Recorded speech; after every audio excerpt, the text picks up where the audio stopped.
tilang yang mungkin bisa dimanfaatkan. Sebenarnya PNBP tilang ini bisa lebih mendapatkan hasil yang lebih dari yang sekarang, Pak. Kalau memang benar-benar serius mengenai masalah gakum ini diterapkan di jalan. Terutama kita melihat di jalan tol. Saya melihat, setiap hari saya melihat, banyak truk-truk yang terparkir di jalan tol. Dengan mereka sengaja memarkirkan mobil itu, truknya itu di bahu jalan. Itu kebetulan saya setiap kali pulang ke rumah, itu saya pasti akan melihat truk itu berjejeran di bahu jalan, tanpa ada satu tindakan apapun. Jadi seakan-akan jadi jalan tol ini jadi garasinya truk, Pak. Nah ini saya kira perlu ada penanganan khusus terhadap permasalahan sopir truk.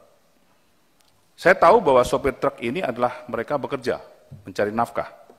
Tetapi perusahaannya kan tidak, Pak. Perusahaannya kan ini adalah profit oriented.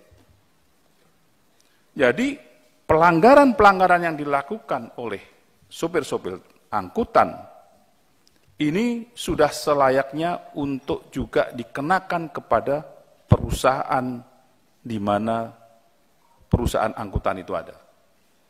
Jadi tidak hanya sopirnya saja. Kalau sopirnya saja, mungkin uang makannya, uang ini sudah habis, mereka tidak bisa membayar tilang. Tetapi perusahaannya lah yang harus dikenakan. Dan perusahaannya bila perlu disuspend izinnya.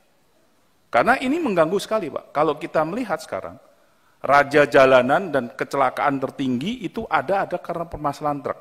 Truk berhenti di jalan, kemudian ada yang nabrak dari belakang, meninggal satu keluarga, itu sering kita dengar. Truk kemudian mereka berjalan di jalan tol pakai yang bau paling kanan dengan kondisi yang truk itu tidak bisa berjalan dengan kecepatan yang seharusnya di jalan tol sehingga menimbulkan kemacetan pada saat itu pengguna semuanya. Ini raja jalanannya sekarang tol, Pak. Raja jalanan itu sekarang truk. Bukan motor. Truk kalau di tol itu. Nah, ini harus ditertibkan. Nah, ini untuk penambahan PNBP, Pak. Saya akan dorong PNBP ini ke Menteri Keuangan, kebetulan saya di Banggar. Saya akan dorong bahwa ini adalah untuk kepentingan etle kita dorong. Karena pada saat tahun-tahun yang lalu juga saya sudah mendorong secepatnya untuk etle ini digunakan terutama di jalan tol. Saya tahu fasilitas jalan tol itu etle-nya memang kurang. Dan ini perlu adanya satu terobosan di mana adanya pemasukan PNBP yang dari tilang ini untuk kita dorong untuk pengadaan etle ini. Dan saya kira mungkin dari itu Bapak bisa anggota-anggota PJR ini langsung bisa untuk secepatnya menertibkan para pengemudi-pengemudi angkutan ini. Itu satu. Kemudian yang kedua, Pak, mengenai masalah SIM internasional. SIM internasional ini kebetulan saya mengalami.